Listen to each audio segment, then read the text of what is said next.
So why don't we begin by you giving us a little bit more detail about your journey from your undergrad to where you are today?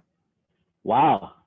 In just 53 minutes, I can do that. I guess instead of giving you the list of my resume, which you're more than welcome to look up on LinkedIn, I would say the most important element of my journey, never discount the role that luck plays in your life, number one. And number two, never stop learning. I grew up, both my parents are not only immigrants, but factory workers. So when I was growing up, their perspective and how I was raised was if you worked really hard in school, which by the way, I didn't, but if you worked really hard in school and you got or achieved good grades, you'd get a job. I learned after my second or third year of university, it took me that long, that life doesn't work that way. It doesn't work that way at all. And by nature, I'm pretty shy and introverted. So this entire idea of networking and building a network, it just wasn't really something, it's something that obviously was talked about 25 years ago. It's not really just something that I did. But the reality is I finished university with a degree in economics, passionate about the markets, and I could not get a job.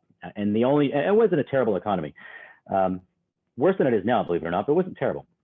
The only job that I could get was in a call center with what is now Tangerine Bank, but then ING Direct. And what was interesting is that I was surrounded by probably 50 to 70 people my age of folks that had the exact same situation. Educated, had a degree, couldn't really get a job of what they wanted. I couldn't even get an interview, by the way. 3 years after my undergrad was finished, I had finished the 3 levels of the CFA program.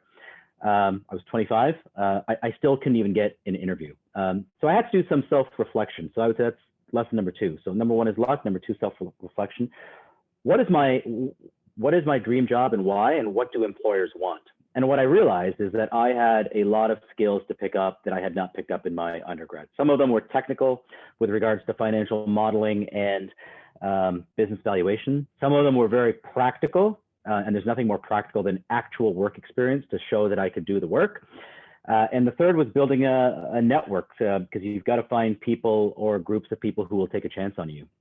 And I would say for the better part of the last 25 years, that has been my journey. And that continues to be my journey, to map out where do I want to go? What do I have that helps me get there? What do I not have? And how do I fill in those blanks?